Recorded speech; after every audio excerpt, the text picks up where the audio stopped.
Hello, I'm Vasily. I'm with Verg Restoration, and I'm going to explain today what to do when you find water damage at your house. I'm going to show you now home. I'll show you how it's done, what to do, what to find where. But as of right now, I want you to kind of understand when you show up to your house and you notice water damage or water coming down the ceiling, there's some important things that you should do.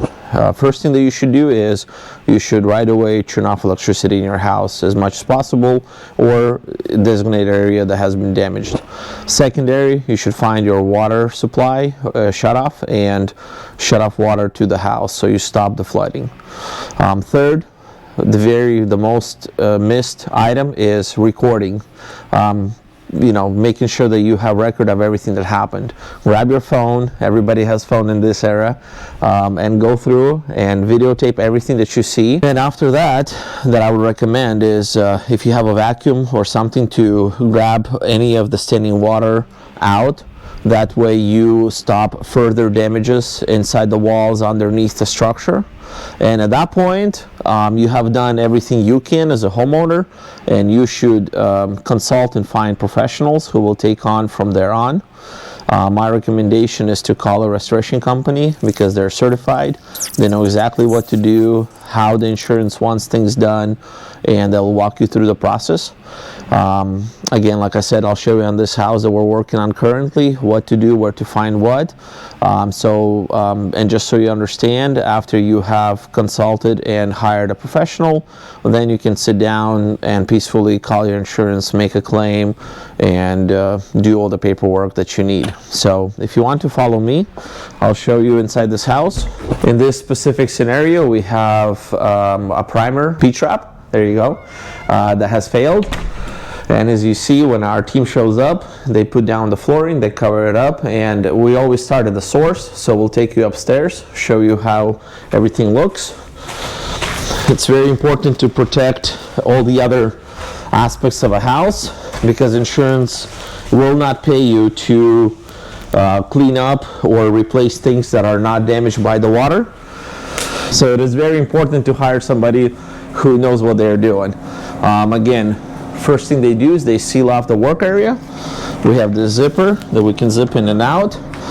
And if you come in, follow inside, you'll see that we have a air scrubber that circulates all the air. Make sure that it's not dusty while the demolition is happening. As you can see, this all has been cut out and there's nothing.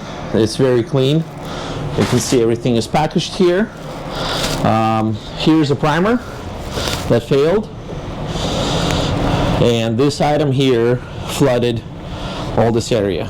In future videos I'll explain exactly why we cut, what we do where, but that's more of the certification that we learn how to do things proper to save structure, do minimum demolition. And the main reason why you should shut off electrical is because you don't know what wires have been touched or affected.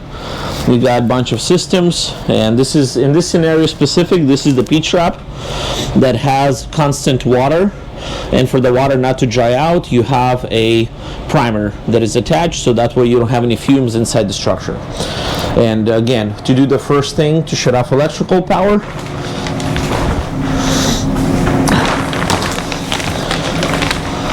in a typical house, electrical meter and panel is usually in a garage.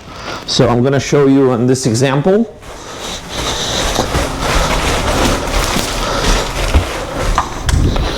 Okay, follow me. Usually it's an exterior wall. If you are experienced with different kind of circuits, you can shut off partial house, but if you are not, you can shut off the whole house. You can look at each of the actual specifications like fridge, kitchen, you can find the upstairs laundry and just shut off those. But if you are in the situation where the water is running down, I would just recommend shutting everything down. You can always turn it back on. Secondary, you gotta shut off all the water supply. Usually it would be at the water heater. Sometimes you have shutoffs for water. Sometimes you have it in a closet underneath the stairs. Sometimes you have it at the entry of the garage, you have a shutoff valve, but for sure every house has a meter at the street. And for that reason, you can use pliers, but they do sell a very nice kit. So it's a rod with pretty much like a clamp that you can put in there and shut off the main water, which is about $17 to $27 at Home Depot or any other hardware store. You can pick it up and just hang it in the garage. That's the first things that you do. Next, I would recommend, if you have a vacuum all the water, because you don't want standing water to keep floating underneath your walls into another structure. You want all of that to be stopped. And at that point, you know, some people go ahead and start tearing things out. I would recommend to leave that to a professional. Number one is you have to record everything. So after you've done those minimal things, you go ahead and record everything. You record everything you see. You record you know, what happened. And you can call a plumber to get you know, this situation fixed. You can repair the failed pipe or whatever burst, broke, you know, dishwasher leak, and all of those things can be recorded and done through the restoration company. So if you hire a professional, they would recommend, you know, keeping all the records. They would do it for you as well. And at the same time, you would find out after you have turned off all the electrical. Second thing is you want to shut off all the water. And I will show you where the meter is. Every new house has it very nicely located. Older homes, sometimes you have to find it and dig it up. So my recommendation, don't wait till you have a situation. Find your meter, make sure you know where it is. Make sure you're aware of all of the issues that you could encounter when you need to shut it off. So in this scenario, you look along the street and we find a meter right here. It actually says water meter on it. And when you pull it up, you can see the water meter. And this is the shut off right here. So when you take that valve and you churn it, that's when the water is off in the whole dwelling. Sounds simple, but it's not really simple when you have a waterfall or, you know, burst pipe and things going on. So my recommendation, prepare ahead of time, figure it out, know where it is. Like I said, inside, buy the tool, you know, hardware store, Home Depot, so you have it, so it's easier to shut it off. And next thing is, you got to record everything. So you pull out your phone and you go through the house and you record everything that you've seen happened. And as we go back in the house, I'm going to explain the next thing. You record everything that has happened, and after you record is when you can actually go ahead and grab a vacuum, start vacuuming it up to prevent further damages. And after that point, as a homeowner, I think you've done everything you could. You've done everything proper. That's when you call a professional restoration company. They would come in, they would assess everything, they would record everything with moisture readers. Moisture reader is a tool. We can show you right here. Actually, it's not here. The moisture meter product that we use specifically MS3 version, which is one of the newest ones on the market. And we record everything that got wet. We have also forks that we put under products to prove to insurance and show him the history of the damage and how far water has spread. At that point, you can sit down and call your insurance and create a claim. But my recommendation is to get a restoration company on site as soon as possible, because you want to prevent any further and major big damages to your property.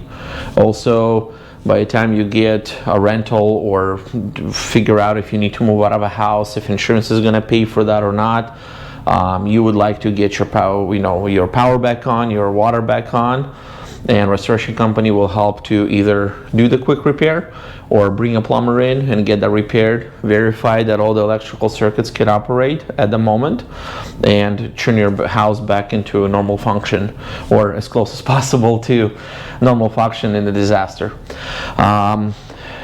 We have shown you upstairs how everything looks. Now we will look at the downstairs. We haven't done any of the demolition here yet, but the water has come down, as you can see, around the light.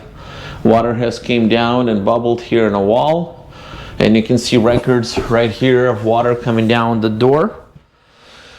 All of this is wet inside, has wet insulation. All of this is going to have to come apart, and of course we're going to set up a barrier, set up an air scrubber to make sure that we are dust free, so people can be in their house when they are in the middle of this disaster. So I think those are the main important steps, and like I said, if you hire a good, reliable restoration company, they will keep record of everything. They know exactly what they should or should not do. They know exactly what products they can remove and what they should save. They know exactly how to do the whole protocol that insurance wants to see. So my recommendation, do your research and hire people that are reputable, at the same time that care about making sure that you're protected and taken care of, and your structure and your home is safe and secure. Thank you. We'll see you in the next video.